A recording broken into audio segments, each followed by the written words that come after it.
మన ముందు సాహిత్య అకాడమీ అవార్డు గ్రహీత 30 పైన పుస్తకాలు, వారు గజల్స్ మీద అసలు గజల్ ఒకటి పాడి దాన్ని వివరించండి సార్ అంటే సింగిరెడ్డి నారాయణ రెడ్డి గారు, వీళ్ళందరూ వారసత్వం. గజల్ అంటే నారాయణ రెడ్డి గారే గుర్తొస్తారు మాకు, అర్థమవుతుంది సార్. ప్రముఖ కవి, రచయిత, విమర్శకులు, సంపాదకులు, ఇంకా యాంకర్ గా కూడా పనిచేశారు. అంటే సమగ్ర కళా స్వరూపం అని చెప్పాలి. అనువాదం సాహిత్యం, అనువాదం కళ, లేకపోతే శాస్త్రం అనే ఆర్టికల్స్ కూడా ఉన్నాయి చాలా. Art or craft, art or science, ఇట్లా రకరకాలే. వాళ్ళు అనేక అవార్డులు ఎప్పటి నుంచే 1997 నుంచి అనేక అవార్డులు పొందుకున్నారు. 1 కాదు 2 కాదు. PSTU గవర్నమెంట్, PSTU అంటే నేను అబ్రివేటెడ్ తో మాట్లాడితే మీకు పొట్టి శ్రీరాములు తెలుగు విశ్వవిద్యాలయం, ఇంకా ఆంధ్రప్రదేశ్ ప్రభుత్వం యూత్ అవార్డు 97లో, కీర్తి పురస్కారం, బాల సాహిత్య అకాడమీ బాల సాహిత్య అవార్డు 211, ఇంకా తెలంగాణ ఫార్మేషన్ డే బాల సాహిత్య అవార్డు, సాహిత్య పురస్కారం, ఇంకా నన్నప్పనేని మంగాదేవి గారు బాల సాహిత్య అవార్డు, ఇంకా అనేక కొండలరావు గారు, సరిపల్లి కొండలరావు గారు అవార్డు, ఇంకా అనేక అవార్డులు వీరి అకౌంట్ లో ఉన్నాయి. వీరు PhD ఉస్మానియా విశ్వవిద్యాలయం నుంచి పొందుకున్నారు. గజల్ ట్రెడిషన్స్, గజల్ సాహిత్యం మీద, పిల్లల కోసం బంతిపూలు, కౌముది, పిల్లల కోసం మన కవులు, ఇట్లా అనేక పుస్తకాలు. అనువాదము, సంపాదకీయము, ఒరిజినల్ గా రాయడం, ఆధర్ అంటారు రచయిత, ఇంకా కవి, ప్రముఖ కవి, విమర్శకులు. వారిని జాతీయ అనువాద సమితి తరపున, కేంద్ర భారతీయ భాషల సంస్థ తరపున, అదే విధంగా ప్రభుత్వ డిగ్రీ మహిళా కళాశాల గుంటూరు వారి తరపున వారిని ఈరోజు ఆహ్వానిస్తున్నాం. అపారమైన అనుభవం కలిగిన వ్యక్తి వారు మన మధ్య ఉండటం. కేంద్ర సాహిత్య అకాడమీ అవార్డు అంటే పురస్కార గ్రహీత వారు మన మధ్య ఉన్నారు. వారికి చప్పట్లు కొట్టి ఆహ్వానం పలుకుదాం అందరం కూడా. We welcome you, sir, on behalf of National Translation Mission and Central Institute of Indian Languages, Government Women's College, Guntur, sir. We welcome you. Thank you, Francis garu. Namaskaram. Pillalu, good afternoon. మొదటగా national translation machine, తర్వాత central institute of Indian languages Mysore, ఈ 2 సంస్థలకి, అదేవిధంగా ఇంతమంది పిల్లలతో నేను ఇప్పుడు మాట్లాడే అవకాశాన్ని కల్పించిన ప్రభుత్వ మహిళా కళాశాల గుంటూరు వారికి నమస్కారం. నాకు మీకు పెద్ద తేడా ఏం లేదమ్మా. నేను మొన్నటిదాకా మీ దగ్గర అక్కడే కూర్చున్నాను, నేను ఇప్పుడు ఇక్కడే కూర్చున్నా, తేడా అంతే. నేను కూడా ప్రతిరోజు ఉద్యోగరీత్యా నేర్చుకుంటున్నాను. ఎందుకంటున్నానంటే మాథ్యూస్ గారు చెప్తూ నా గురించి పరిచయం చేశారు. నేను ఒక విషయం మాత్రం చెప్పాలి. ఇవాళ మనం అనువాదం గురించి మాట్లాడుకుంటున్నాం. అయితే నేను పనిచేస్తున్న సంస్థ మాథ్యూస్ గారు ఏ విధంగా అయితే CIA లేదా నేషనల్ ట్రాన్స్లేషన్ మిషన్ లో పనిచేస్తున్నారో, నేను అదే విధంగా నేషనల్ బుక్ ట్రస్ట్ ఇండియా, ఇది కేంద్ర విద్యా మంత్రిత్వ శాఖ సంస్థ, దేశవ్యాప్తంగా పుస్తక సంస్కృతిని పరివ్యాప్తం చేయడానికి, పుస్తకాన్ని సామాన్యుల చేతికి అందించడానికి పనిచేస్తున్న సంస్థ. దాంట్లో వృత్తిరీత్యా నేను తెలుగు సంపాదకుని, అంటే దాదాపు 50 భారతీయ భాషల్లో పనిచేస్తున్న సంస్థలో నేను తెలుగు పుస్తకాల్ని చూస్తూ ఉంటాను. కాబట్టి అది ఉద్యోగరీత్యా కావచ్చు, లేదు నా ఆసక్తి రీత్యా కావచ్చు, నాకు ఇతర భారతీయ భాషల్లోంచి ఆంగ్లం ద్వారా లేదా హిందీ ద్వారా లేదు ఇతర భాషల ద్వారా వచ్చిన పుస్తకాల్ని చదవడం, అనువాదాన్ని అచ్చువేస్తున్న క్రమంలో ఆయా భాషల్లో వచ్చిన పుస్తకాలని తెలుగులోకి అనువాదం చేస్తున్న క్రమంలో ఎదురవుతున్న సమస్యలన్నీ కూడా నేను ప్రత్యక్షంగా ఉద్యోగరీత్యా ప్రతిరోజు ఎదుర్కొంటున్నాను. సరే, మనం 2 రోజులుగా ప్రసంగాలు వింటున్నాం. విశ్వవిద్యాలయాల్లో నాకు పాఠాలు చెప్పిన వాళ్ళే ఇవాళ మీకు కూడా పాఠాలు చెప్పారు లేదా మీతో మాట్లాడారు. అయితే నేను ప్రత్యేకించి ఇవాళ మాట్లాడడానికి కారణం ఏంటంటే, ఏ అనువాదం గురించి మనం మాట్లాడుకుంటున్నామో అనువాదంలో ఉత్పన్నమయ్యే సాంకేతిక సమస్యలు, సాంస్కృతిక సమస్యలు, భాషాపరమైన సమస్యలు లేదా అనువాదంతో ముడిపడి ఉన్నటువంటి అన్ని రకాల అంశాల గురించి మాట్లాడుకుంటున్నాం.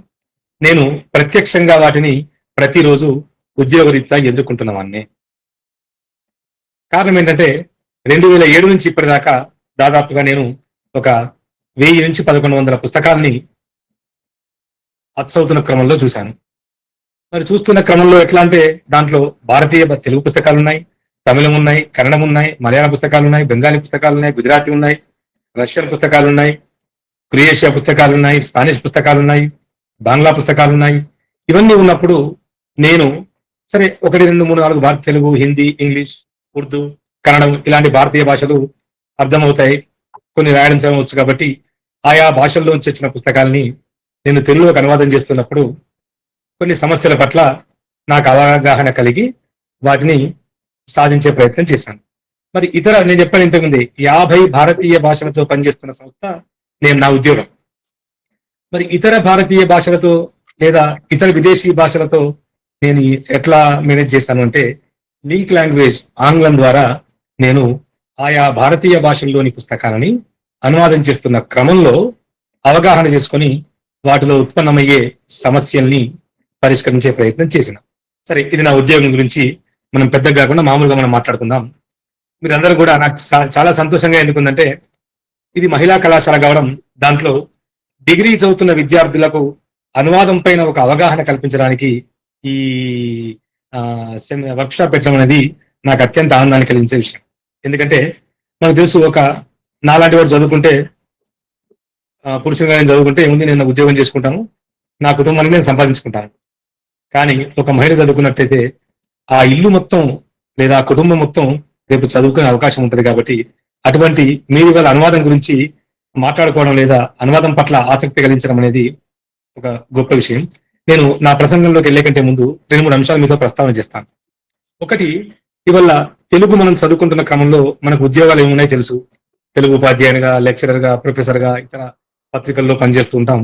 ఇదే క్రమంలో అనువాదం పట్ల కూడా మీరు ఆసక్తిని పెంచుకున్నట్టయితే, లేదు చాలా విశ్వవిద్యాలయాలు లేదా దక్షిణ భారత హిందీ ప్రచార సభ ఇలాంటి సంస్థలు, మైసూరు సంస్థ కూడా బహుశా చేస్తే నాకు ఐడియా లేదు, అనువాదంలో డిప్లొమాల్ని వాళ్ళు ఇంట్రడ్యూస్ చేశారు. కాబట్టి ఈ డిగ్రీ అవుతున్న క్రమంలోనే, పూర్తయిన క్రమంలోనే డిప్లొమా ఇన్ ట్రాన్స్లేషన్ అనువాదంలో మీరు పీజీ డిప్లొమా చేసినట్టయితే అది రేపు భవిష్యత్తులో ఉపయోగపడుతుంది.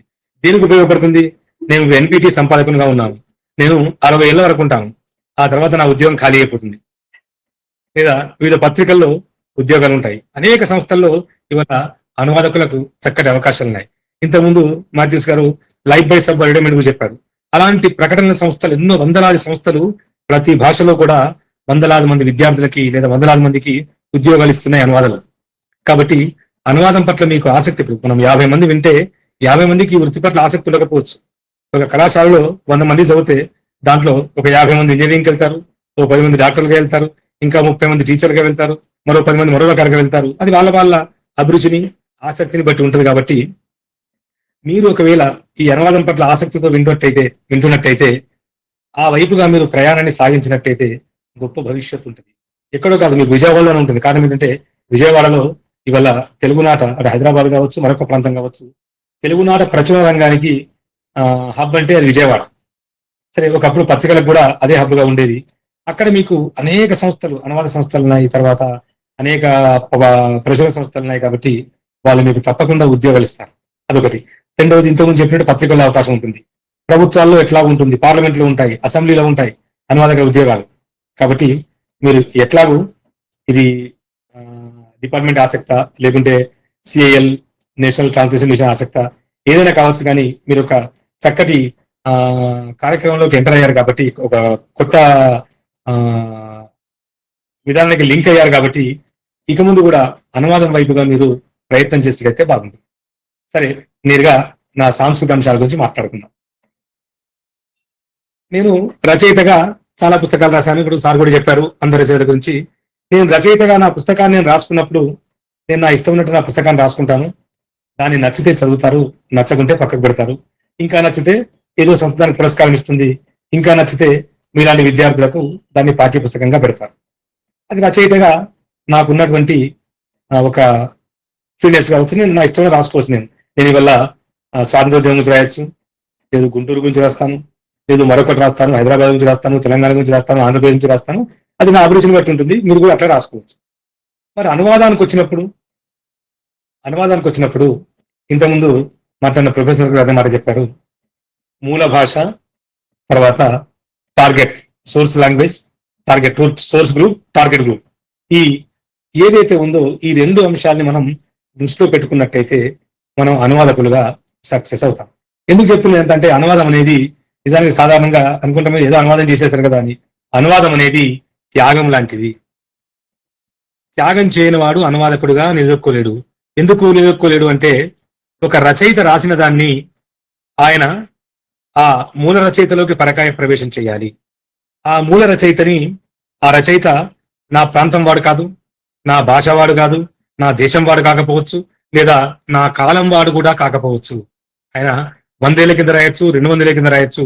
అటువంటి నేను ఇవాళ ఒక పుస్తకాన్ని అనువాదం చేస్తున్నాను, ఆయన పుస్తకాన్ని అంటే నేను ఆయన భాషలోకి వెళ్ళాలి, ఆయన ప్రాంతానికి వెళ్ళాలి, ఆయన నేల మీదకి వెళ్ళాలి, ఆయన కాలంలోకి ప్రయాణం చేయాలి. చేసినప్పుడే నేను ఆ అనువాదాన్ని ఎదుటి వాళ్లకు అందేట్టుగా చేయగలుగుతాను. అట్లా కాదని ఇప్పుడు నన్నయ్య కాలంలోని పుస్తకాన్ని నేను ఇవల్ల నా కంప్యూటర్ కాలంతో లేదా నా గూగుల్ టెక్నాలజీతో అనువాదం చేస్తూ నన్నయ్య కానాడు ఇది కనిపించలేదు, నన్నయ్య కానాడు అది కనిపించలేదు అని నేను రాసినట్టయితే అది సరైన పద్ధతి కాదని నా భావన. ఎందుకంటే నేను ఉద్యోగరీత్యా ఎదుర్కొంటున్న సమస్యలలో ఇది నేను ఈ సాంస్కృతిక అంశాలలో భాగంగా దాన్ని ప్రత్యక్షంగా నేను గమనిస్తున్నా. ఇక మనం నేరుగా మన అంశాల్లోకి వెళ్ళినట్టయితే, నాకు సార్ మాథ్యూస్ గారు ఎప్పుడైతే మాట్లాడగానే నేను ఏం చేశానంటే, సరే ఉద్యోగరీత్యా ప్రతిరోజు పుస్తకాలు అనువాదం చేస్తున్నాం, వృత్తిరీత్యా చేస్తున్నాం, కానీ ఒక అంశం పైన మనం మాట్లాడుతున్నప్పుడు దాని ముందు వెనుక ఉన్నటువంటి సాంకేతిక పరమైనటువంటి సమస్యలు ఏమున్నాయి, లేదా వారికి సంబంధించిన ఇతర అంశాలు ఏమున్నాయన్న అంశం గురించి నేను కొన్ని పుస్తకాల్ని చదివాను. దాంట్లో భార్గవిరావు గారి అనువాద సమస్యల గురించి పుస్తకం, ఆ తర్వాత ఎన్గోపి గారి అనువాదకులు 16 మంది అనువాదకులు వారి పుస్తకాలను చేసిన అనువాదాన్ని ఎస్ సార్ పరిశీలన అది పుస్తకాన్ని చదివాను. ఆ తర్వాత ఇటీవల సిరికోన ప్రచురించిన అనువాదకుల పుస్తకాన్ని చదివాను. తర్వాత డాక్టర్ నలిమిల భాస్కర్ గారి, ఆయన 14 భాషలు అనువాదం చేస్తారు, ఆయనకు సంబంధించిన చాలా అంశాలతో ఆయనతో చర్చించాను.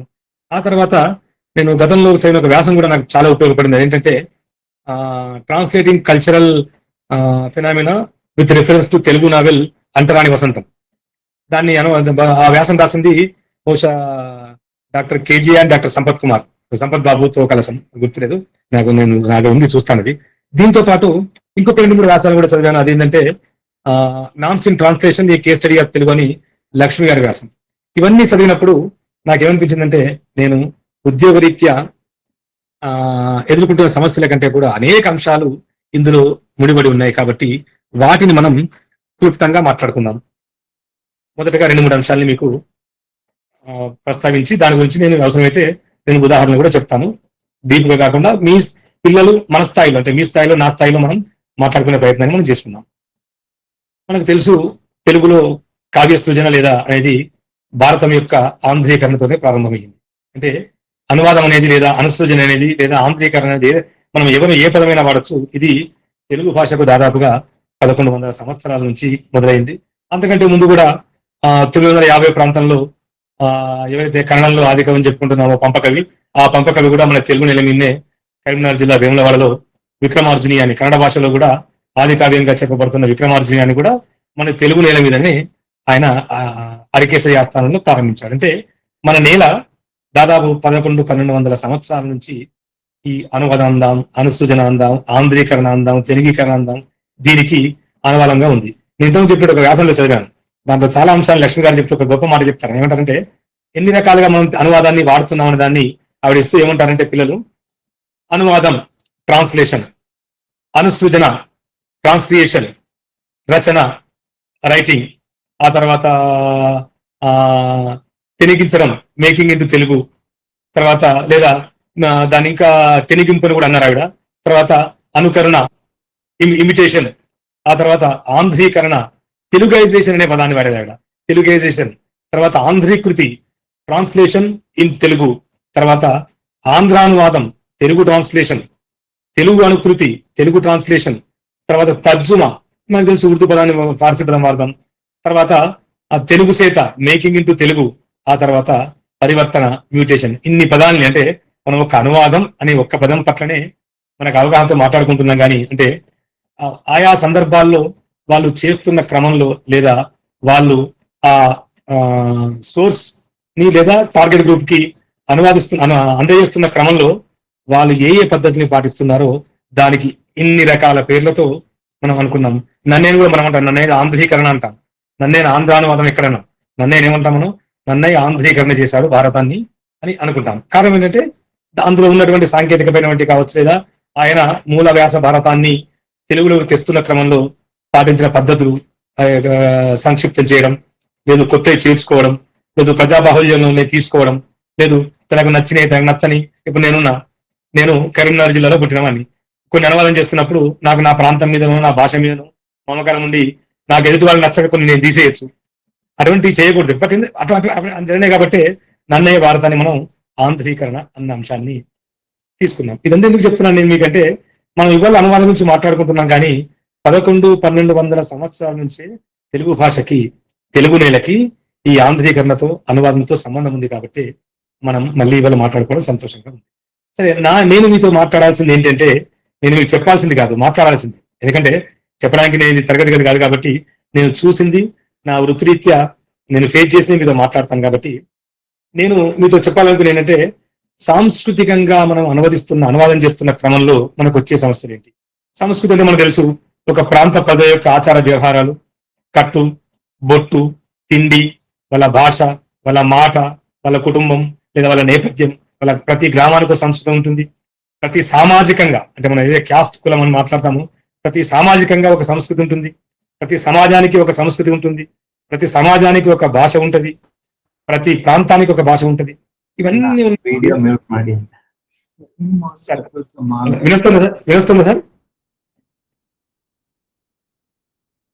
వినపడుతుంది సార్. సరే, అంటే మాట వినొస్తే నేను వినరావట్లేదు అనుకున్నాను. అట్లా ప్రతి సమాజానికి, ప్రాంతానికి లేదా ఒక నేలకి ఒక ప్రత్యేకమైన సంస్కృతి ఉంటుంది.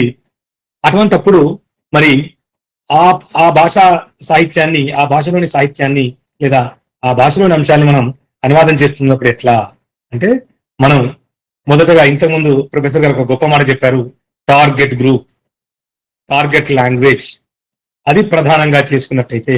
నేను ఇవాళ ఎవరితో మాట్లాడుతున్నాను, డిగ్రీ 1, 2, 3 సంవత్సరాల్లో చదువుతున్నట్టు విద్యార్థులతో మాట్లాడుతున్నాను. కాబట్టి నేను నా టార్గెట్ గ్రూప్ మీకు ఏది అందుతుంది అనేది నాకు తెలిసినప్పుడు నేను చెబుతున్నది మీకు చేరుతుంది.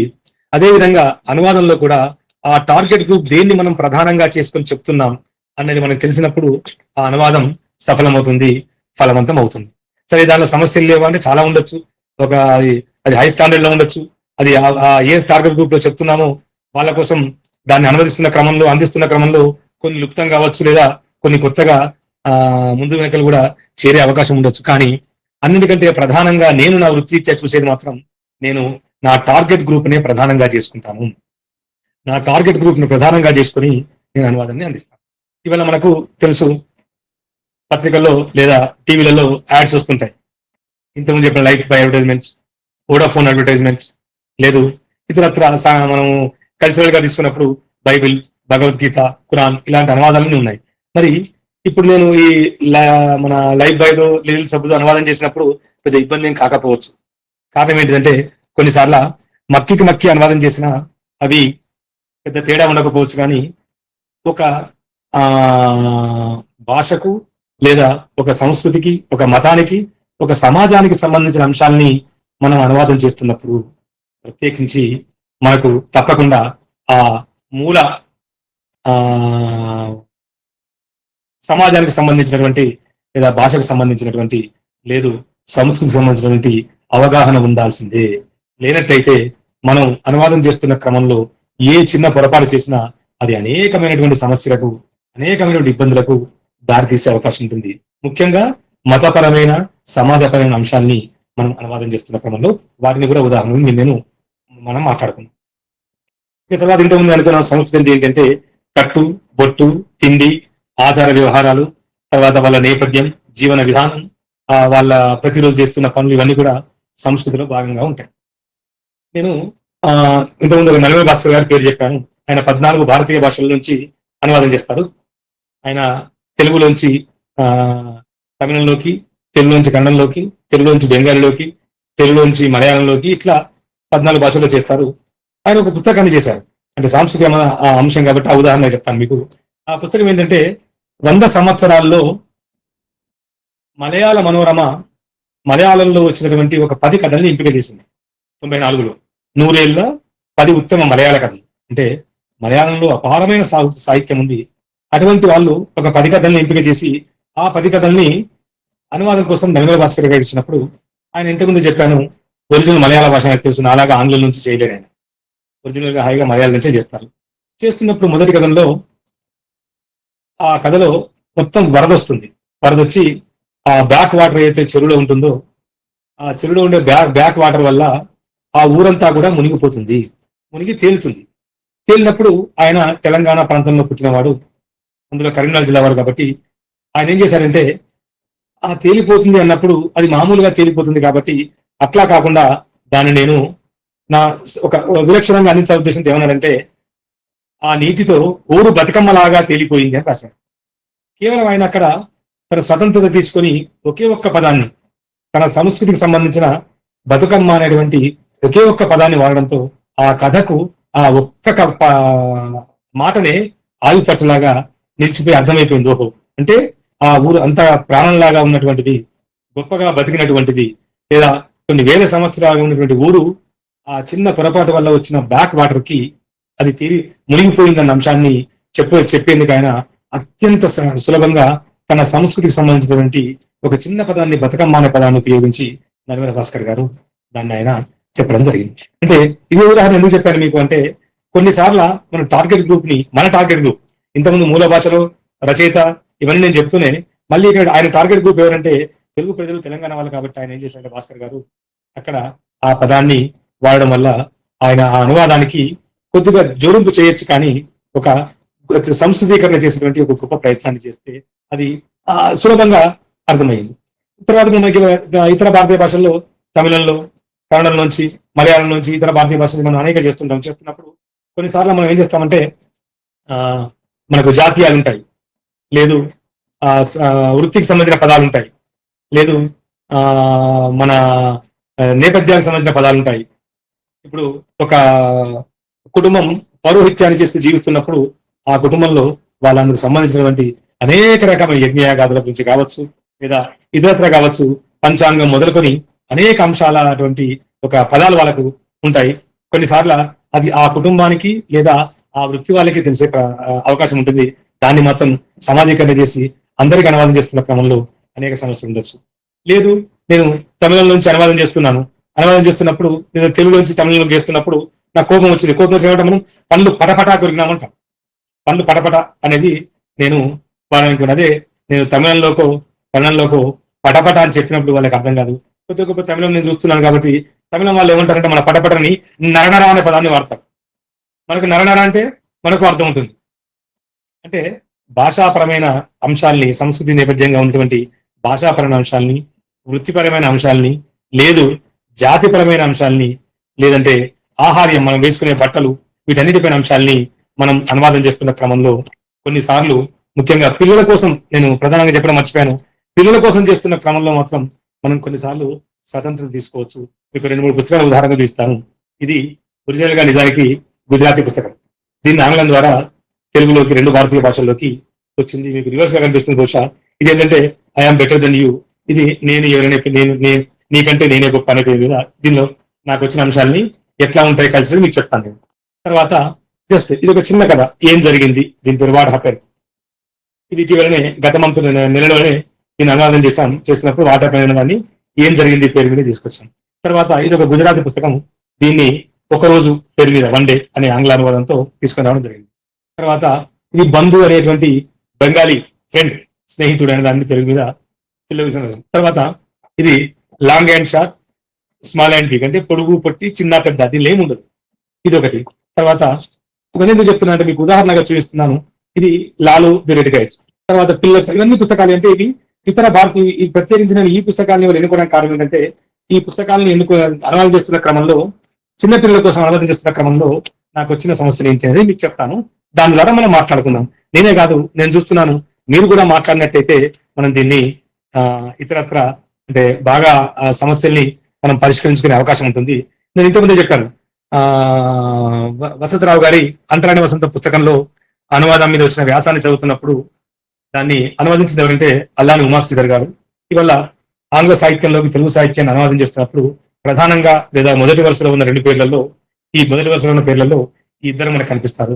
చాలా గొప్ప అనువాదం. అయితే ఆ అనువాదం మీద వ్యాసం రాస్తూ ఇంతకుముందు మీకు చెప్పాను కదా, దాసరి కేజీఆర్ తర్వాత సంపత్ బాబు గారు చాలా అంశాలని, సాంస్కృతిక పరమైనటువంటి అంశాలని అనువాదం చేస్తున్నప్పుడు ఎట్లా చేశారనే దాన్ని చెప్పడం జరిగింది. నేను కూడా వాటిని ఇప్పుడు ఇతర భాషల్లోంచి తెలుగులోకి చేస్తున్న క్రమం కంటే కూడా తెలుగు నుంచి ఆంగ్లంలో చేసినప్పుడు వచ్చిన సమస్య అంశాన్ని మీకు ఇస్తాను. కారణం ఏంటంటే, నేను తమిళంలోదో, మలయాళంలోదో, బెంగాల్లోదో మీతో మాట్లాడినట్టయితే బహుశా అది మీకు చేరకపోవచ్చు. కారణం ఏంటంటే, మీరు తెలుగు, ఇంగ్లీష్, హిందీ కూడా బహుశా చదువుకుని ఉంటారు తప్ప ఇతర భారతీయ భాషలతో మీకు సంబంధం ఉండదు. కాబట్టి ఇందులో కూడా నేను మిమ్మల్ని చూస్తున్నాను కాబట్టి మీ ఆసక్తిని బట్టి 2-3 అంశాలను వివరించే ప్రయత్నం చేస్తాను. సో ఇంతకుముందు అనుకున్నాం, సంస్కృతిలో భాగంగా వచ్చేటువంటిది బట్టలు, మనం వేసుకునే బట్టలు, ఆచార వ్యవహారాలు. అంతరాని వసంత నవల గురించి ఆమె కేజీఏ గారు తర్వాత బాబు గారు రాస్తూ చేర్చిన అంశాలలో ఒక 3-4 అద్భుతమైన అంశాలని వాళ్ళు అక్కడ ఉదాహరణగా చూపించారు. ఏంటంటే, మనకు తెలుసు గ్రామీణ ప్రాంతంలో గోసిగుడ్డ లేదా గోచిగుడ్డ పెట్టుకుంటాం. దాన్ని నేను మా తాత కట్టుకుంటే ధోతి అంటాడు. ఎందుకంటే మా తాత చదువుకున్నాడు కాబట్టి, లేదు ఒక సామాజిక నేపథ్యం ఉన్నటువంటి ఇతరత్ర ప్రాంతానికి వచ్చిన వాళ్ళు కాబట్టి, లేదా మరొక సోషల్ స్టేటస్ లో పైన ఉన్న వ్యక్తులు కలుపుకున్నప్పుడు దాన్ని ధోతి అని రకరకాల పేర్లతో మాట్లాడుకుండొచ్చు. కానీ మనం గ్రామీణ నేపథ్యంగా మాట్లాడుకున్నప్పుడు గోచిగుడ్డ లేదా గోచిపాత అనే పదాన్ని వాడతాం. మరి దాన్ని మనం ఆంగ్లంలోకి అనువాదం చేస్తున్నప్పుడు అల్లాన్ ఉమ గారు, శ్రీధర్ గారు ఏం రాశారంటే, లైన్ క్లాత్, ఈ గోచిగుడ్డ అనే పదాన్ని, లేదా ఆమె నేరుగానే గోచిగుడ్డ అని ఇచ్చినట్టయితే బహుశా మరి అది ఎంతవరకు అర్థమయ్యేది ఆంగ్ల పాఠకులకు అనేది మనం ఆలోచించాలి. కాబట్టి ఇక్కడ తను కొద్దిగా స్వతంత్రం తీసుకున్నప్పటికీ కూడా, అంటే ఎదుటి వాళ్ళకి చేరాలి లేదా టార్గెట్ గ్రూప్ అందాలన్న క్రమంలో ఆవిడ ఈ అనువాదకులు ఇక్కడ ఆ 2 అంశాలని తీసుకున్నారు. తర్వాత మీరు అమ్మాయిలు, మీ అందరికీ తెలిసి దాదాపుగా ముక్కు బుడకలు పెట్టుకుంటాం. తర్వాత ముక్కెరలు, ముక్కు బుడకలు లేదా నత్తు, ముక్కు నత్తు, ఇవన్నీ పదాలు మనం వాడుతూ ఉంటాం. ఈ అంటరానివసం పుస్తకంలో కూడా ముక్కు పుడక అనే పదాన్ని ఒక దగ్గర వాడే తర్వాత ముక్కు బేసర, ఈ 2 ఆయా ప్రాంతాల నేపథ్యంగా ఉన్న వాళ్ళకి తెలుసు. ఉత్తరాంధ్ర ప్రాంతంలో లేదా ఇతరత్ర ప్రాంతాల్లో ఉన్న వాళ్ళు, లేదా తెలంగాణలోని మారుమూల ప్రాంతాలు ఉన్న వాళ్ళకి, లేదా రాయలసీమలోని మారుమూల ప్రాంతాలకి ఈ వీటి తేడా ఎక్కువగా అర్థమయ్యే అవకాశం ఉంటుంది. ముక్కు పుడక అందరికీ తెలుసు, ఇప్పుడు మీరు కూడా చాలా మంది పెట్టుకుంటారు. తర్వాత ముక్కు బేసర అనేది కూడా పెద్ద పెట్టుకుంటారు. లేదా ఇంకా మహారాష్ట్ర వాళ్ళైతే ఇంకా పెద్దది ముక్కు రింగ్ పెట్టుకుంటారు వాళ్ళు. మరి ఈ 2 కూడా ఒకే రకమైనటువంటి ముక్కు బేసర, ముక్కు పుడక, ఈ 2 కూడా ఒక భారతీయ సమాజానికి, లేదు ఈ నవలలో చెప్పాలంటే ఒక అట్టడుగు సమాజానికి సంబంధించినటువంటి సంస్కృతికి సంబంధించినటువంటి చిహ్నాలు. వీటిని అనువాదం చేస్తున్నాం. మరి ఎట్లా అంటే, ఈ అనువాదకులు రెండింటినీ కూడా నోస్ రింగ్ అనే పదాన్ని వాడారు. రెండింటికి కూడా నోస్ రింగ్ అనే, ఎందుకంటే అక్కడ ఆంగ్ల భాషలోకి అనువాదం చేస్తున్న క్రమంలో మనకున్నటువంటి వెసులుబాటు, లేదా మన భారతీయ భాషల్లో ఉన్నటువంటి అనేక పర్యాయ పదాలు కావచ్చు, లేదా ఇతర పదాలు కావచ్చు, అక్కడ లేకపోవడం వల్ల ఇక్కడ 2 అంటే ముక్కు బేసర నోస్ రింగ్ అయ్యింది, ముక్కు పుడక కూడా నోస్ రింగ్ అయ్యింది. ఇది మనం ఇదే మీకు ఎందుకు చెప్పానంటే, సాంస్కృతికంగా అనువాదం చేస్తున్న క్రమంలో మనకు ఇతర భారతీయ, మళ్ళీ చెప్తున్నాను, ఇదే నేను వాళ్ళిద్దరూ ఆంగ్లంలోకి కాకుండా తెలుగులోంచి హిందీలోకి చేసినప్పుడు, తెలుగులోంచి బెంగాలీలోకి చేసినప్పుడు, తెలుగులోంచి కన్నడంలోకి మలయాళంలోకి చేసినప్పుడు ఈ సమస్య ఎదురు కాదు. ఎందుకంటే తెలుగులో ముక్కు పుడక అంటే మరాఠీలో మరొక పదం వాడచ్చు, లేదా బెంగాలీలో ఇంకొక పదం వాడచ్చు. కారణం ఏంటంటే, ఈ ముక్కు పుడక అనేది ఈ భారతీయ సమాజంలో అది వాడుకలో ఉన్నటువంటి వస్తువు కాబట్టి. లేదు, ఈ ధోతి కట్టుకోవడం, గోచి కట్టుకోవడం అనేది బెంగాల్లో కట్టుకుంటాం, హైదరాబాద్ లో కట్టుకుంటాం, గుంటూరులో కట్టుకుంటాం, అవసరమైతే అండమాన్లో కూడా కట్టుకుంటాం. కాబట్టి ఆ భాషకు సంబంధించినటువంటి పదం మరో విధంగా ఉండొచ్చు. కానీ ఈ 2 అంశాలు, ఈ వస్తువులు అనేవి 2 భారతీయ సమాజంలో ఉన్నాయి. కాబట్టి అయితే ఇక్కడ ఆంగ్లంలో రాస్తున్న క్రమంలో ఆ టార్గెట్ గ్రూప్, ఆ టార్గెట్ లాంగ్వేజ్ వాళ్ళ సమాజంలో అవి లేవు కాబట్టి అక్కడ ఉన్న పదాన్ని, ఇంతకుముందు మనకు ప్రొఫెసర్ గారు చెప్పారు, మనం కొత్త పదాన్ని సృష్టించుకోవాలనుకున్నప్పుడు అది సాంకేతిక పరమైన అంశాల పట్ల కరవాణి, చిరవాణి ఇలాంటి వాటికి పనికొస్తుందేమో కావచ్చు, కానీ సంస్కృతి నేపథ్యంగా వస్తున్న అంశాలు మాత్రం బహుశా నాకు తెలిసి ఇబ్బందులు ఎదుర్కొంటాం కాబట్టి ఉన్న వాటిని ఉపయోగించుకోవడం అనేది మనం కొన్నిసార్లు చేయాల్సి తప్పకపోవచ్చు. తర్వాత మనకు తెలిసి మతానికి సంబంధించినటువంటి, ఇంతకు మీకు చెప్పాను, సంస్కృతిలో మతం, ఆచార వ్యవహారాలు, పెళ్లి, పుట్టెంటికలు, పురుళ్ళు ఇవన్నీ కూడా మనకు సాధారణమే. ఎందుకంటే భారతీయ సమాజంలో ఎవరైనా ఏ మతమైనా, ఏ భాష అయినా, ఏ ప్రాంతమైనా పెళ్లి ఉంటుంది. అది ఒక్కొక్క రకంగా తేడా ఉండొచ్చు. పుట్టెంటికలు ఉంటాయి, షోడశ కర్మలు అంటాం, అవి ఒక్కొక్క రకంగా ఒక్కొక్క ప్రాంతంగా ఉంటాయి. లేదు, ఆడపిల్లకి హాయిగా చెవులు కుట్టించే ఫంక్షన్ కావచ్చు, ముక్కు కుట్టించే ఫంక్షన్ కావచ్చు, చీర కట్టించే కార్యక్రమాలు కావచ్చు. ఇవి అన్ని భారతీయ సమాజంలో, భాషా సమాజంలో జరుగుతున్నాయి. కానీ వాటికి ఆయా భారతీయ సమాజాల్లో ఉన్నటువంటి పేర్లు కొన్నిసార్లు ఉండొచ్చు, లేదా వాటి పాటించే పద్ధతుల్లో తేడా ఉండొచ్చు. అటువంటప్పుడు మనం ఎక్కువగా జనబాహుళ్యంలో ప్రాచుర్యమైన దాన్ని మనం వాడుకున్నట్టయితే ఈజీగా ఉండేది అవకాశంగా ఉంది. సరే, ఇంత మతానికి సంబంధించి అక్కడ ఇదే అంటరాని వసంతంలో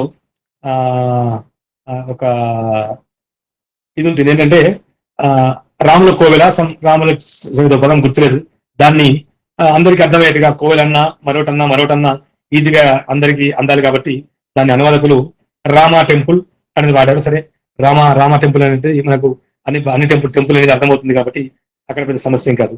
తర్వాత ఇదే పుస్తకంలో మహాలక్ష్మి చెట్టు అని మన భాషలో మహాలక్ష్మి చెట్టు అనేటువంటి ఒక పదం వస్తుంది. దాన్ని మహాలక్ష్మి ట్రీ అనేటువంటి పదంగా దాన్ని ఈ అనువాదకులు వాడడం జరిగింది.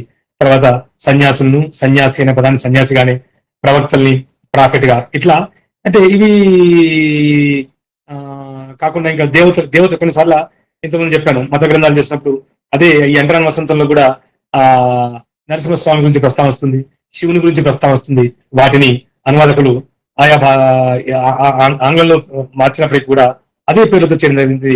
ఇంతకుముందు ప్రొఫెసర్ గారు కూడా చెప్పారు మనకి, అది అంటే సెల్ ఫోన్ అంటే బాగుంటుందని డిఎస్పీ గారు చెప్పారన్న విషయంలో ఇక్కడ కూడా నరసింహస్వామిని గాడ్ నరసింహ అని, తర్వాత శివుణ్ణి శివ అని, ఇట్లా అంటే మతపరమైన అంశాలు కావచ్చు, ఇంతకుముందు చెప్పినటువంటి కట్టుబొట్టుపైన అంశాలు కావచ్చు, లేదా మన ఇతరత్ర అనేక అంశాలు ఉంటాయి. ప్రతి ఏమంటాం మనం అంటే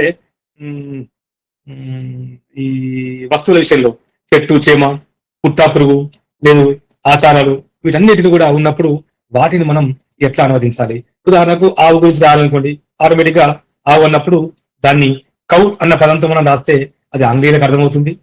లేదా ఇతర భారతీయ భాషల్లో గోశబ్దం, సంస్కృతంలో ఉన్న గోశబ్దంతో చాలా భారతీయ భాషల్లో గోవు, మనం గోమాత అన్నాం, గోవు, కవ్వు, ఇట్లా గోశబ్దంతో గో అనే పదాన్ని హిందీలో వాడుతున్నారు, తర్వాత బెంగాలీలో వాడుతున్నారు, ఇతర భారతీయ భాషల్లో వాడుతున్నారు. కాబట్టి కొన్ని జంతువుల పట్ల లేదా కొన్ని సాంస్కృతిక అంశాల పట్ల మనకి ఇబ్బంది కలగకపోవచ్చు, కానీ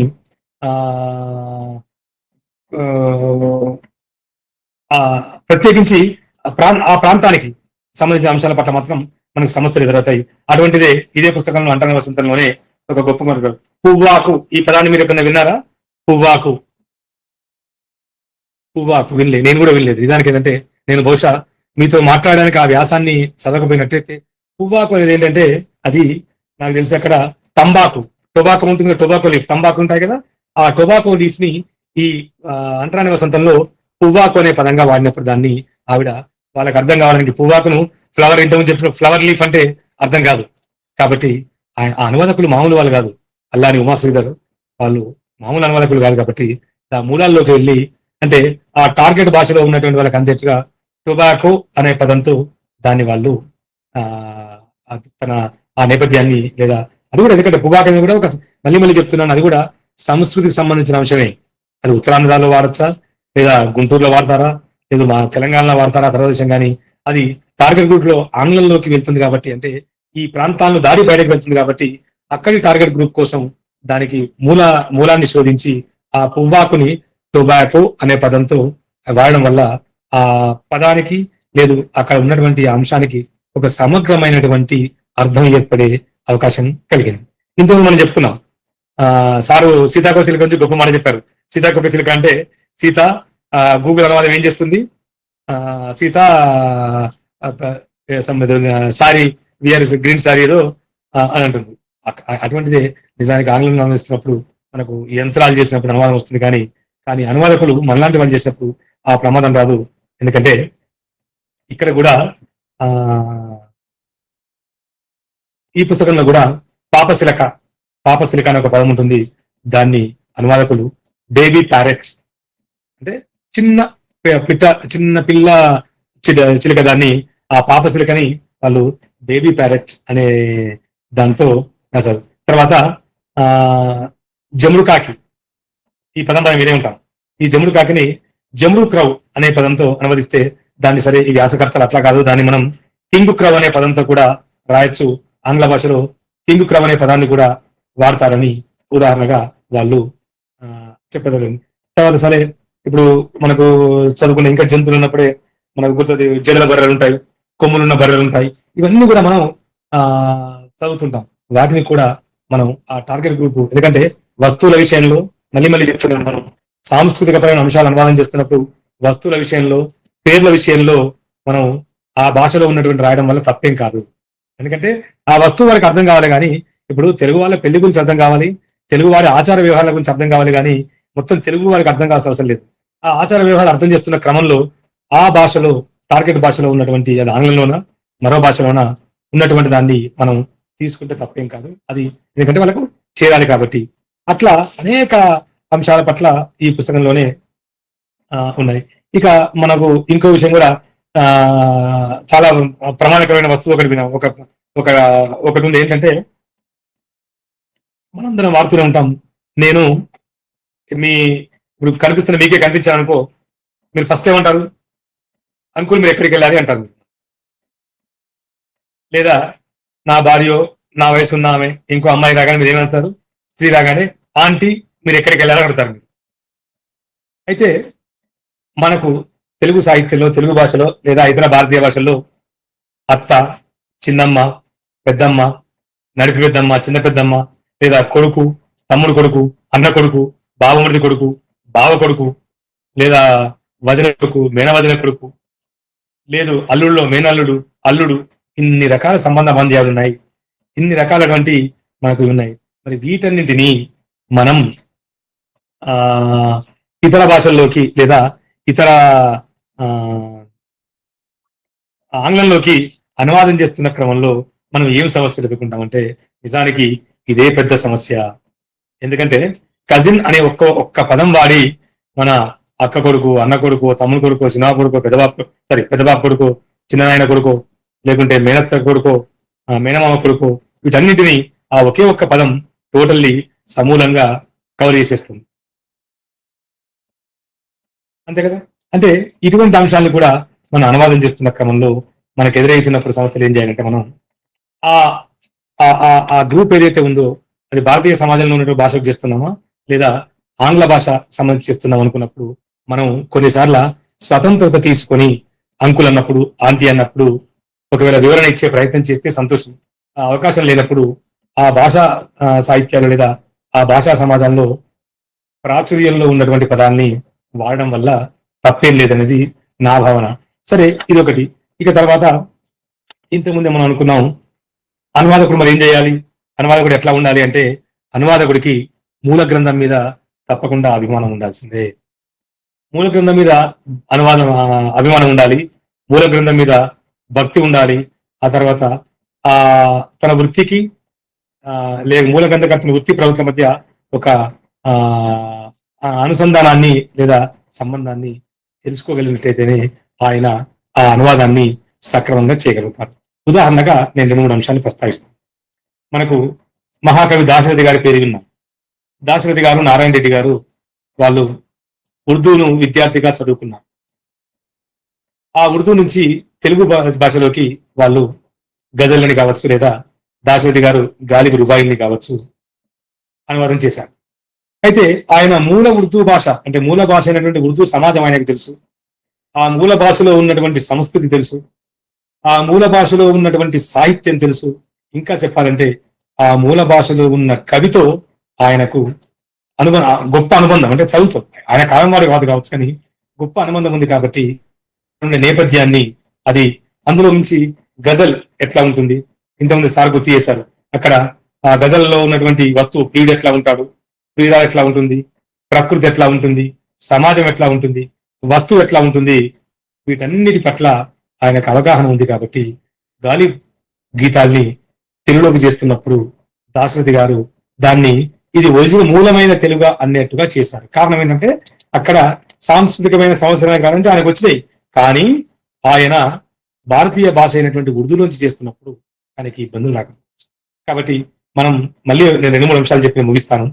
ఒకటి గుర్తుంచుకోండి, మనం ఒక భారతీయ భాషల్లోంచి మరొక భారతీయ భాషలోకి చేస్తున్నామా, అప్పుడు మనం ఆయా భారతీయ భాషల్లో ఉండేటువంటి అంశాలని యథాతథంగా చేసినప్పుడు ఇబ్బంది ఏం కాదు. కారణం ఏంటి అంటే చెట్టుని చెట్టు అన్నా, ముక్కు పుల్లను ముక్కు పుల్ల కన్నా, లేదా ఇల్లుని ఇల్లు అన్నా, బండను బండ అన్నా, ఆవును ఆవు అన్నా ఇబ్బంది కాదు. కారణం ఎందుకు రాదు అంటే, కారణం ఇబ్బంది ఎందుకు కాదు అంటే ఏదో ఒక రూపంలో మనం అనువాదం చేస్తున్నటువంటి టార్గెట్ భాషలో అది ఉంది కాబట్టి అప్పుడు ఆ సమస్య రాదు. అది నన్నయ్య చేసినప్పుడు నన్నయ్య మనకు వ్యాస భారతాన్ని తెలుగులోకి చేసినప్పుడు చాలా తెలుగు అంశాలను పెట్టుకున్నాడు. తెలుగువాడి పెళ్లి పెట్టాడు, లేదా తెలుగువాడి తిండి పెట్టాడు, తెలుగువాడి ప్రాంతాలను పెట్టాడు, తెలుగువాడి ఆచార వ్యవహారాలు పెట్టాడు. నాకు పెద్దగా అది ఇబ్బంది అనిపించలేదు. కారణం ఏంటంటే మనం అది భారతీయ సమాజంలో సంబంధించిందే కానీ దాన్ని మన ప్రాంతానికి ఆయన దాన్ని తీసుకొచ్చాడు కాబట్టి మనకు అది సంతోషాన్ని కలిగించింది. మరి అదే ఇదే భారతాన్ని మనం ఆంగ్లంలోకో లేదా మరొక విదేశీ భాషలోకి అనువాదం చేస్తున్నప్పుడు నేను ఇంతకుముందు మాట్లాడినటువంటి ఆ అంశాల పట్ల మనం దృష్టి పెట్టినట్లయితే మన భారతం ఆ ప్రాంతం వాళ్ళకి అవకాశం అందుబాటు అందేటువంటి అవకాశం ఉంటుంది. అట్లా మనం మూల భాషని టార్గెట్ భాషని మళ్ళీ చెప్తున్నాను చేసినప్పుడే అది అందుతుంది. అట్లా అని చెప్పి మనం టార్గెట్ గ్రూప్ చేస్తున్నాం కదా అని చెప్పి మక్కి ఇంతకుముందు సార్ చెప్పినట్టు రావణ అన్నట్టు మక్కి అనువాదం చేసినట్టయితే అది కేవలం ఒక విషయాన్ని అందిస్తుంది తప్ప ఆ తెలుగు వారి సంస్కృతిని అందించదు. అనువాదం నేను అడగడం మర్చిపోయాను. నిజానికి అనువాదాలు ఎందుకు చేయాలి, అనువాదాల వల్ల ఏం ఉపయోగం, అనువాదాలు ఎందుకు చేయాలంటే ఒక భాషలోని సాహిత్యాన్ని, ఒక భాషలోని సంస్కృతిని, ఒక భాషలోని జీవన విధానాన్ని, ఒక భాషలోని అనేక రకమైనటువంటి నేపథ్యాల్ని మరొక భాషలో ఉన్నటువంటి వాళ్లకు అందేందుకు ఈ అనువాదాలు అనుసంధానంగా ఒక బ్రిడ్జ్ లాగా ఉపయోగపడతాయి. కాబట్టి అనువాదాల్ని మనం చేస్తున్నాం. అయితే చాలా మటుకు ఇంగ్లీష్ లో చేస్తున్నప్పుడు మాత్రం స్వేచ్ఛగా ఎక్కువ అనువాదాలు మనం అవకాశం ఉండడం కారణం ఏంటంటే ఇప్పుడు ఉన్నటువంటి ఈ సాంస్కృతికపరమైనటువంటి అంశాలే. కాబట్టి ఇప్పుడు నేను ఇంతకుముందు చెప్పాను కదా, ఇప్పుడు మీకు ఈ పిల్లల పుస్తకాల గురించి చూపించాను, పెద్దవాడి గురించి వద్దు. ఈ పిల్లల పుస్తకాలు ఉంది, ఇది the flower and the deep. దీంట్లో ఇది నిజానికి ఒరిజినల్ పుస్తకం గుజరాతీ పుస్తకం. గుజరాతీ భాషలో ఇది 2 తేనెటీగలకు సంబంధించిన కథ. దీంట్లో ఏం చేశారంటే ఆయన మిట్ అనేటువంటి ఒక పేరును వాడుకున్నాడు ఒక తేనెటీగ కోసం. మనకు హిందీలో మీఠా అంటే తీపి అనే పదంగా వాడతాం కాబట్టి మేమేం చేశానంటే ఆ గుజరాతీ భాషలో ఉన్నటువంటి దాన్నే దీన్ని మీఠా అనే పదాన్ని మనం కూడా వాడతాం కాబట్టి పేరు విషయంలో ఆ తేనెటీగకు నేను తేనెటీగ అనగానే మనకు సాధారణంగా రాణి తేనెటీగలు ఎక్కువగా ఉంటాయి కాబట్టి మీటి అనే పదాన్ని వాడుకున్నాను. ఆ మీటి అని వాడడం వల్ల అక్కడ 2 రకాలైనటువంటి అర్థాలు వచ్చినాయి. ఏంటిది, మీఠా అనేది తీపి అనే సంకేతం ఒకటి, తేనె తీయగా ఉంటుంది కాబట్టి ఇక్కడ అంటే బహుశా ఆ సంస్కృతికి సంబంధించిన అంశం ఈ చదివేటువంటి పిల్లలు, ఇది ఏ పిల్లలు అంటే ఇది ఏ ఏజ్ గ్రూప్ వాళ్ళకంటే ఇది 6 నుంచి 8 సంవత్సరాల టార్గెట్ గ్రూప్, ఎవరికి 6 నుంచి 8 సంవత్సరాల పిల్లల కోసం వచ్చిన పుస్తకం ఇది. కాబట్టి నేను దాన్ని మిట్ అనే పదాన్ని మీఠా లేదా మీటి అనే పదంగా నేను వాడడం వల్ల అక్కడ ఏం జరిగింది అంటే ఆ పేరుని తీర్చడం అనేది పిల్లలకు అర్థమయ్యేటువంటి అవకాశం బహుశా జరిగిందని నేను అనుకుంటున్నాను. తర్వాత ఇంతకుముందు చాలా పుస్తకాలు చేస్తూ ఇది ఆనందిస్ రెయిన్బో అని ఇది వచ్చింది. సరే, రెయిన్బో అన్న పదాన్ని మనం ఇంద్రధనుస్తోనే అనుకుంటాం. ఇంద్రధనుస్తుని వాడుకున్నప్పుడు దాన్ని ఆ ఇంద్రధనుస్తు అనే పదాన్ని ఇంద్రధనుస్తు అనే పదంగానే ఉపయోగించినప్పుడు పిల్లలకి అర్థమైంది. లేదా దీన్ని ఇదే పేరుతో ఇంద్రకి వచ్చింది, ఇంద్రధనుస్తు అనే పేరుతోనే ఇది గుజరాత్లోకి వచ్చింది, ఇంద్రధనుస్తు అనే పేరుతోనే అన్ని భాషలు. ఇది ఎందుకు చెప్తానంటే ఇంద్రధనుస్తు అనే పదాన్ని మనం దాదాపు అన్ని భారతీయ భాషల్లో వాడుతున్నాం కాబట్టి అక్కడ లేదా ఆ నేపథ్యం పరంగా మనం పరిచయం చేస్తున్నప్పుడు ఇది ఉంటుంది. నాకు చిన్న సమస్య వచ్చిందంటే ఈ పుస్తకాన్ని అనువాదిస్తున్నప్పుడు ఈ పుస్తకం కేవలం ఒక 10 లైన్లే ఉంటాయి. పుస్తకం మొత్తంలో 10 లైన్ అంటే ఒక పేజీకి ఒక లైనే ఉంటుంది. కానీ ఈ పుస్తకం చేస్తున్నప్పుడు చాలా ఇబ్బంది దగ్గర ఏమొచ్చిందంటే ఇంట్లో ఏముంటుందంటే ఆంగ్ల పుస్తకం elephant has a long nose, ఏనుగుకు దీన్ని ఉన్నట్టు చేయాలంటే elephant has a long nose, ఏనుగుకు పెద్ద ముక్కు ఉంటుంది లేదా ఏనుగు ముక్కు చాలా పొడవు చేయాలి.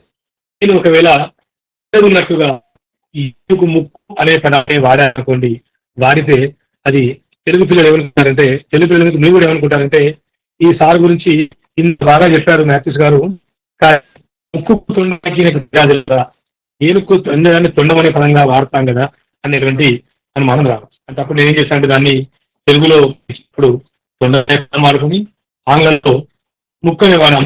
ఇప్పుడు కొన్ని భారతీయ భాషలు తొండమనే పదం లేదు, వాళ్ళు దాన్ని ఏనుగు ముక్కు అని రాశారు. అంటే ఇది ఎందుకు చెప్తున్నానంటే ఇటువంటి అంశాలు మనకు సాంస్కృతిక అంశాలని పరిచయం చేస్తున్న అంశాలని పరిచయం చేస్తున్నప్పుడు చిన్న చిన్న సమస్యలు వస్తాయి.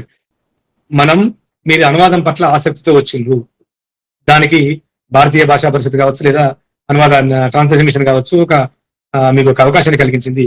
ఒకటి మాత్రం మీరు గమనించండి, మీరు మొదటగా ఏం చేయండి అంటే మీకు 2-3 అంశాలు చెప్పి ముగిస్తాను క్లుప్తంగా. టీవీలో వస్తున్న అడ్వర్టైజ్మెంట్స్ ఉంటాయి. ఇంతకుముందు వారు చెప్పినటువంటి లైఫ్ బాయ్ అడ్వర్టైజ్మెంట్ చూడండి. ఏ భారతీయ భాషలో అయినా లైఫ్ బాయ్ అడ్వర్టైజ్మెంట్ ఒకటే ఉంటుంది. మీకు తెలుగు వచ్చిందనుకోండి, తెలుగును ఇంగ్లీష్ పక్క పెట్టి చదువుకోండి, చేంజ్ ఉండదు. మీకు తమిళం వస్తే తెలుగు తమిళం పక్క పెట్టుకొని నేర్చుకోండి, చేంజ్ ఉండదు. మీకు సీక్రెట్ చెప్పాలా, ఇంతకుముందు చెప్పిన నలిమేన భాస్కర్ ఆయన 14 భారతీయ భాషల్ని ఇండియా టుడేలో వచ్చిన ఈ ప్రకటనల ద్వారా బైబిల్ ద్వారా నేర్చుకున్నారు. ఆయన ఏ భారతీయ భాషలో అయినా బైబిల్లో తేడా ఉండదు. మనం అంటాం కదా, అది మార్చడానికి నేను బైబిలా నేను మార్చను అంటాం. కాబట్టి మీకు తెలుగు వస్తే హాయిగా తెలుగు బైబిల్ని ఇంగ్లీష్ బైబిల్ని పక్క పెట్టుకోండి. లేదు Telugu rinse of advertisement English reign advertisement పక్క పెట్టుకోండి, నేర్చుకొని ఇంకొక భాష నేర్చుకుంటే ఆ తమిళని పెట్టుకోండి. లేదు మలయాళం కూడా వస్తే మలయాళం పెట్టుకోండి. ఈ 4 భారతీయ భాషల్లో ఈ లైఫ్ బాయ్ అడ్వర్టైజ్మెంట్ ని చూడండి, ఒకే రకంగా ఉంటుంది. ఎలాంటి ఒక్క పదం తేడా లేకుండా మీకు అనువాదం ఉంటుంది. వాడు అంటే ఎందుకు చెప్తున్నాను ఇదంటే, అనువాదం పట్ల మీకు ఆసక్తి ఉండి మొదటగా ఆంగ్లంలో ఆ తర్వాత హిందీలో నేర్చుకున్నట్టయితే అనువాదం మీ చేతిలో ఉంటుంది. నేను కూడా ఇప్పటికీ నేను ఇవన్నీ చదువుతాను. ఇప్పటికీ కూడా నేను నాకు తెలుగు ఖురాన్ చదువుతాను, తర్వాత ఇంగ్లీష్ ఖురాన్ చదువుతాను, తెలుగు బైబిల్ చదువుతాను, ఇంగ్లీష్ బైబిల్ చదువుతాను, తెలుగులో ఉన్న భగవద్గీత చదువుతాను, భారతం చదువుతాను, ఇంగ్లీష్ చదువుతాను. ఎందుకంటే ఇప్పుడు ఏవైతే సాంస్కృతిక పరమైనటువంటి అంశాల గురించి మాట్లాడుకున్నామో ఆ వైద్యం అనేది మనకు బాగా కనిపిస్తాయి. కాబట్టి నేను ఇంతవరకు ఏదో సరే అంతరాన్ని వస్తున్న పుస్తకాల నుంచి ఏమో మీరు చెప్పారు కావచ్చు, వాటన్నిటి ధ్యాస ఉంచండి. కానీ వాటన్నిటికంటే ప్రధానంగా మీరు ఇప్పుడు నేను చెప్పిన ఈ అడ్వర్టైజ్మెంట్స్ తర్వాత బైబిల్ భగవద్గీత ఖురాన్ ఈ అంశాలని మీరు పుస్తకాల్ని మీరు ముందు పెట్టుకొని పక్క చదవండి. లేదు మీకు ఇంకా ఓపికంటే నెట్ లో చందమామలు దొరుకుతాయి, పాత చందమామ. ఆ చందమామలో తెలుగు కదా, ఇంగ్లీష్ కదా, తెలుగు కదా, కన్నడం కదా, తెలుగు కదా, మలయాళం కదా పక్క పెట్టుకొని చదవండి. అప్పుడు నేను మరో ప్రొఫెసర్ గారు ఎవరు మీకు చెప్పాల్సిన అవసరం లేదు.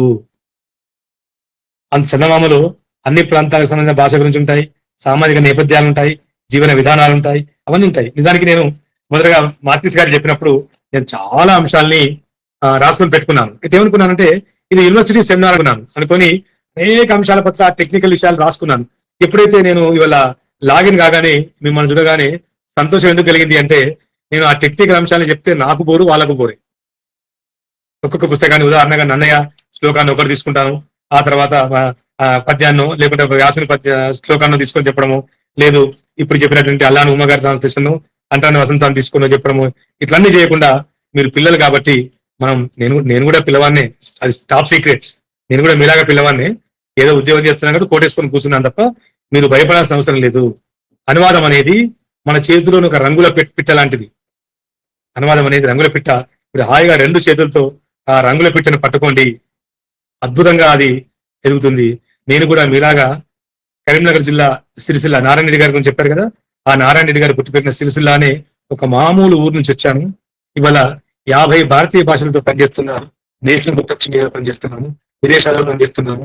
ఎట్లా నా మాతృభాష తెలుగు వచ్చింది, ఆ తర్వాత నా ప్రాంతంలో మాట్లాడే ఉర్దూ వచ్చింది, ఆ తర్వాత నేను చదువుకున్న హిందీ వచ్చింది, తర్వాత ఇంగ్లీష్ నేర్చుకున్నాను కాబట్టి తర్వాత కన్నడమా మరొకట నా నేపథ్యం వల్ల అర్థమవుతుంది.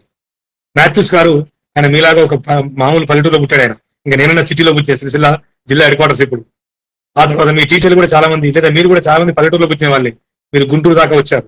కాబట్టి మనం గ్రామీణ ప్రాంతంలో ఉన్న మనకు ఉన్నటువంటి సాంస్కృతిక నేపథ్యం కావచ్చు, గ్రాస్పింగ్ పవర్ కావచ్చు, ఇతర ప్రాంతాల్లో నగరాల్లో సిటీల్లో ఉన్న వాళ్ళకు ఉండదు. కాబట్టి మనం దేన్నైనా సులభంగా నేర్చుకోగలుగుతాం. ఒక గ్రామీణ ప్రాంతంలో ఉన్న వ్యక్తికి ఉన్నటువంటి సెన్సెస్ ఏవైతే ఉన్నాయో అవి ఇతర ప్రాంతానికి ఉండవు. ఇప్పుడు నేను సిరిసిల్లలో పుట్టినని చెప్పుకున్నాను. నేను అదే మా అబ్బాయి హైదరాబాద్ లో, రేపు వాడి కొడుకు అమెరికాలో ఎక్కడ పుడతాడు, మళ్ళీ వాడి కొడుకు నా మునిమనవాడు ఆస్ట్రేలియాలో పుడతాడో ఏం పెడతాడో వాడికి ఈ మూలాలు అనేది తెలియదు. కాబట్టి గ్రామీణ ప్రాంతంలో ఉన్న మనం ఆ నేపథ్యం ఉంటుంది. మన మీద మన అమ్మ నాన్న, మన తిండి, మన తిప్పలు, మన పాలు, మన బువ్వ ఏదైనా కావచ్చు, ప్రతి దాని ప్రభావం ఉంటుంది. అదే సంస్కృతి అంటే ఏంటిది? మనం తినే తిండి.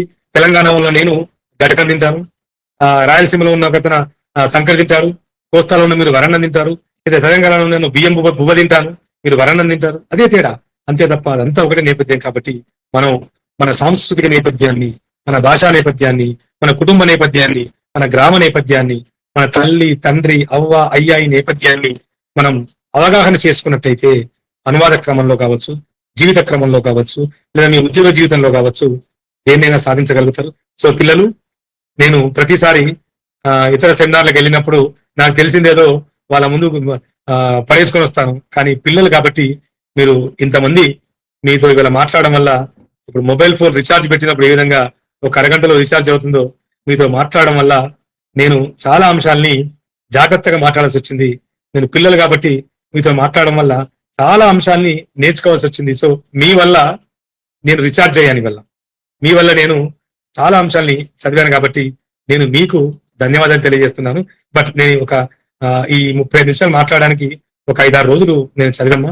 కాబట్టి మీరు ఈ నా 35 నిమిషాలు మాట్లాడిన దాన్ని కనీసం ఒక 3 నిమిషాల విషయాలను గుర్తుంచుకొని అనువాదంలో మీరు ఏదైనా ప్రయత్నం చేసినట్లయితే మా నేషనల్ బుక్ ట్రస్ట్ ఇండియానో, ట్రాన్స్లేషన్ మిషన్ మీ పుస్తకాలని ఇట్లా మీ పేర్లను, ఉమా కావచ్చు, రాధని కావచ్చు, ఎవరైనా మీ పేర్లు ఉండొచ్చు, మీ పేర్లను ఇట్లా మేము చూసినప్పుడు మాకు తృప్తిగా ఉంటుంది. కాబట్టి మీరు ఆ నేపథ్యంలో ప్రయత్నం చేయండి. Thank you sir.